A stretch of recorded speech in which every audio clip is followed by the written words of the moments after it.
Salut tout le monde et bienvenue dans Backstage Toulouse FM, l'émission qui vous plonge dans les coulisses des plus grands concerts. On connaît tous Mozart, l'opéra rock, cette comédie musicale qui a connu un véritable triomphe en France et à l'étranger aussi, portée par de véritables tubes. Tatou-moi, La Sa Symphonie, Vivre à en crever entre autres. Et depuis peu, Mozart, l'opéra rock a fait son grand retour sous une forme différente. C'est un concert à présent. Les plus grandes chansons de ce spectacle sont réorchestrées en version rock symphonique, avec plus de 60 musiciens sur scène et interprétés bien sûr par toute la troupe originale.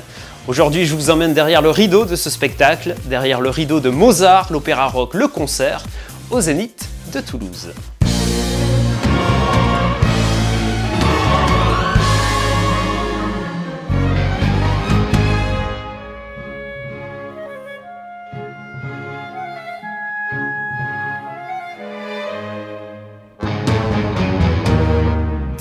Moi j'étais fan de Florent, tout de suite, c'est lui qui m'a fait aimer cette comédie musicale surtout. Puis j'aime le décor, j'aime la danse, il y a de tout dans la comédie musicale, je sais pas en fait. Tu sais que ce soir c'est différent, c'est pas la comédie musicale. C'est l'orchestre. Voilà, c'est l'orchestre, ça t'intéresse autant? Oui, j'adore les concerts, je suis une grosse fan de concerts. C'est totalement différent et ils ont eu le temps d'évoluer, ils ont encore plus pris de confiance en eux, je trouve, dans leur voix, etc. Et c'est encore plus intéressant, je trouve, de les voir comme ça que dans la mise en scène du spectacle. Je suis un livre penseur, un trublion, un emmerdeur. Messieurs les juges, procureurs, non je n'ai cure de vos assises. Je suis assis sur votre honneur, et vous voilà que je méprise. Donc ces concerts-là, il est né pratiquement il y a déjà presque 2 ans. Il s'est commencé dans les pays de l'Est. Puis il était encore en Tunisie. Et voilà, finalement, il y avait tant de fans qui rêvaient de voir ces concerts-là qu'on ne pouvait pas les priver de ces plaisirs parce qu'ils nous écrivaient énormément. Et sur la scène, il y a plus de 60 musiciens. Nous avons eu les chorales, nous avons l'orchestre symphonique. Et ce mariage-là, d'une part, de tous les artistes qui peuvent être libres sur la scène, comme vous avez vu, ils sont complètement libérés et chacun peut s'exprimer sans être dans les cadres du spectacle. Tu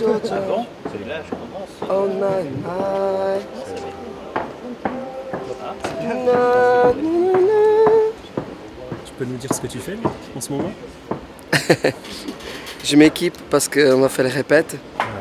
Donc là, on est en train de tester le son, et tout, parce que nous, on teste toujours le son, toujours. Et voilà, donc on va aller sur scène, on teste des chansons, aussi pour l'orchestre qui a besoin de répéter, de caler certaines choses au niveau rythmique, parce que nous, au niveau rythmique, c'est dur, c'est 60 musiciens, donc voilà, mais c'est génial.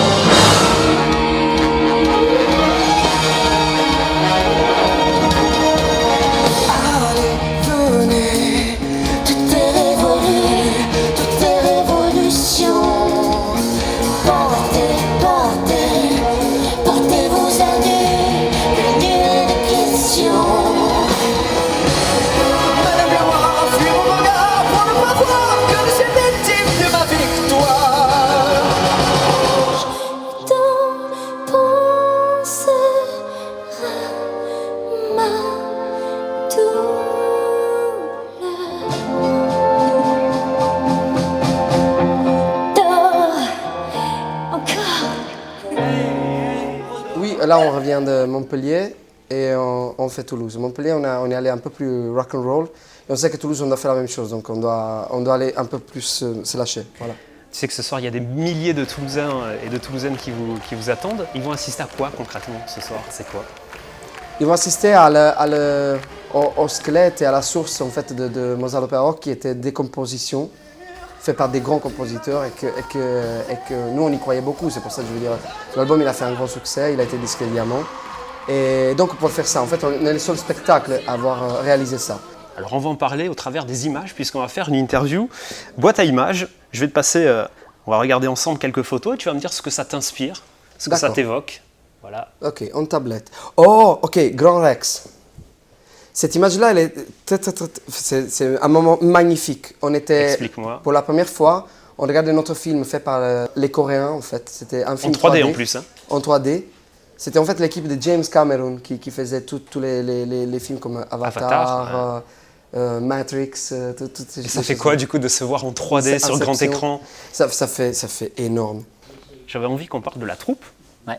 Voilà, ça fait quoi? Ça fait plus de 5-6 ans que vous vous connaissez. C'est devenu une famille? Bah oui. En plus, là, il y a Merwan et Yamin. Qu'on ne retrouve pas cette fois-ci. Qu'on ne retrouve pas dans la version concert. Mais on a croisé Merwan. J'allais dire justement Yamin, Marmine. On a croisé Yamin qui est venu nous voir au Palais des Sports. Bah ouais, c'est mes frères et sœurs. Ah, mais ça, c'est notre public. Je ne sais pas si c'est notre public, mais en tout cas, c'est le public. C'est le public, C'est le public. les fans même d'une manière générale. Quel Le public, rapport il se tu divise- as? Le public se divise en deux catégories. C'est le public qui te tient et le public qu'on le tient. Donc, quand on tient un public, c'est depuis le début. Il faut l'habituer. Il faut l'habituer à être fort, à être toujours criant, etc. Comme ça. Mais il y a des publics qui te tiennent eux. C'est-à-dire que depuis que tu arrives sur scène, tu ne dois rien faire. Tu dois juste te laisser transporter par l'énergie. Quel est le cadeau le plus fou que tu aies pu recevoir de la part d'un fan ou d'une fan? Parce Alors, que tu as un lien très fort avec eux. le cadeau le plus fou, Ouais, le plus fou. Quelque chose d'étonnant. et ils m'ont donné des choses hallucinantes. Ouais. Ils m'ont donné une étoile. Donc, c'est-à-dire, ils ont... Dans le ciel. Oui. Ils ont acheté une étoile. Ils ont appelé une étoile Michelangelo Conte. Voilà. Et Avec, comment on le reçoit, ça, personnellement? C'est quand même un étrange. don extraordinaire. C'est étrange. En plus, je pense que ça fait partie de l'endroit où il y a les Sagittaires ou la constellation d'Orion. Il y a un sens. Ce n'est pas une étoile non plus choisie au hasard.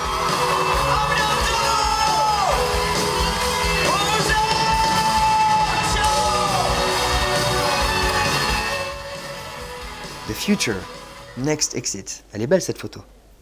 Qu'est-ce qu'elle t'inspire? Elle m'inspire de l'espoir.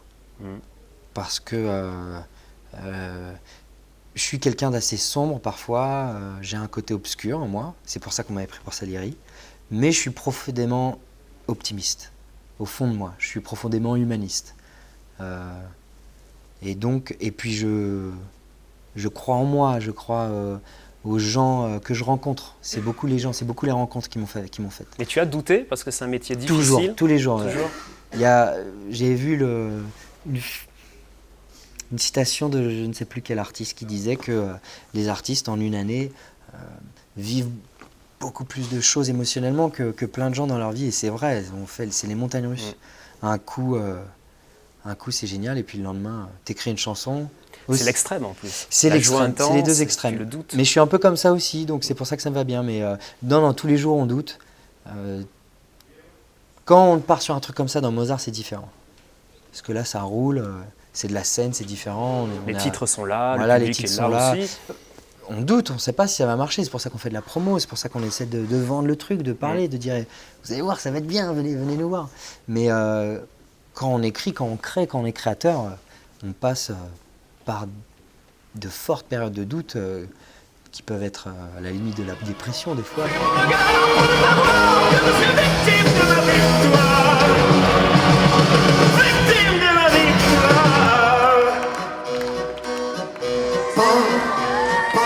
Mélissa, la coiffure, le maquillage, c'est un moment particulier avant le spectacle, c'est un moment de concentration.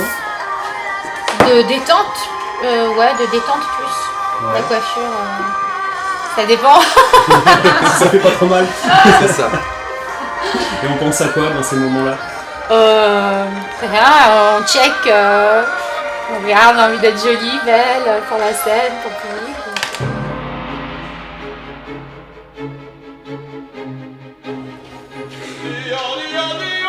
Cette nuit, intenable insomnie, la folie me guette. Je suis ce que je fuis. Et vous vous étonnez pas, je suis maquillé un peu comme une voiture volée parce que le spectacle va commencer dans pas longtemps et il faut se faire belle, donc je me suis fait belle. Voilà, je vais vous faire visiter un petit peu. Alors là, vous avez la loge des musiciens qu'on appelle les Vodka People. Vous avez Thierry, notre chef d'orchestre. Voilà.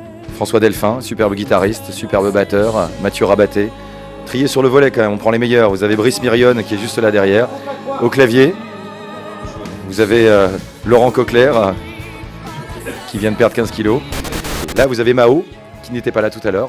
Voilà, Mao. Et c'est compliqué de travailler avec Solal, Michelangelo, Florent Motte. Ah, c'est très compliqué. T'as surtout le personnage à côté de moi. Qui est qui? Le personnage de Solal, mon ami. Oui, extraordinaire. Donc, comme tu peux le voir, il y a une ambiance assez déplorable. Alors là, ici, nous avons notre cher producteur, Boris Orloff, à qui nous devons de partager et de vivre cette aventure d'une façon extraordinaire. Voilà. Je vous disais tout à l'heure... On va lui demander pourquoi Mozart l'Opéra Rock, pourquoi avoir choisi ce spectacle-là. Ah oui, parce qu'il est bon, tout simplement. C'est surtout à cause de moi, tout s'est fait sur mon nom. Ah oui. Si je n'avais pas fait, cette aventure n'aurait pas été possible. Absolument. Donc c'était, voilà. Boris Orloff, c'est un fou. Voilà, parce qu'aujourd'hui, il faut être fou pour se lancer dans ce genre d'aventure-là. Et on a une chance extraordinaire. Je lui disais encore tout à l'heure, vraiment, je te remercie chaque jour de nous faire vivre ça. Vraiment. Vraiment, absolument. Là, nous avons des musiciens ukrainiens qui sont là. Alors, vous avez un peu tout mélangé, les choristes et les concertistes, n'importe quoi. Les concertistes, violon, hautbois, enfin tout ce qui constitue un orchestre philharmonique ou symphonique. Donc, vous avez les bois, les cordes, les vents, etc., les percussions. Vous avez des choristes avec ils sont réputés pour avoir les plus belles basses et les plus beaux graves du répertoire classique.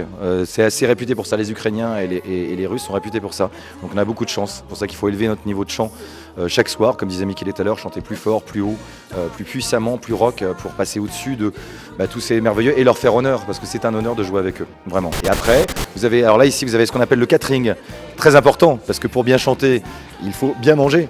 Et pour bien manger, on a certainement ce qui se fait de mieux dans ce qu'on appelle le catering. En fait, c'est la cantine de tous les techniciens, les musiciens, les chanteurs. Voilà. Et c'est juste une équipe extraordinaire. On mange extraordinairement bien. Vraiment, on est très soigné là-dessus. Et c'est cette équipe-là, vous voyez, ils sont au fourneau. Et toute cette équipe-là, c'est juste des gens assez... Cassoulet, nous sommes à Toulouse. Voilà. Et c'est des gens, toute la société s'appelle etc. C'est pour en avoir fait pas mal, le meilleur catering de France. Donc voilà, ça c'est bien. On le chèque, c'est pour tout à l'heure, pas de souci. Voilà. Et là, vous voyez, Michele est en train de dîner là-bas avec Florent Motte, Win, notre ingé son. Et c'est ici que se passe, voilà, c'est ici. On est super content d'être à Toulouse. Vous pouvez le constater. Voilà, il n'y a pas que les vodka people qui sont la vodka. Apparemment, tu nous as fait du Pins. Oui.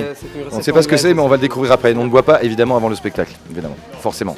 Je vais devoir vous laisser, parce que il faut que j'aille... D'ailleurs, je suis déjà maquillé par une voiture volée, mais ce jeune garçon, Johan, va me coiffer et me faire encore plus belle que je ne suis d'habitude, pour faire honneur au public qui nous fait l'honneur, bien sûr, de venir nous voir ce soir. Et le public toulousain a réservé un vrai triomphe à Mozart l'Opéra Rock, le concert. Il faut savoir que la troupe est actuellement en tournée partout en France. C'est la fin de Backstage, on se retrouve très vite, à bientôt, ciao ciao.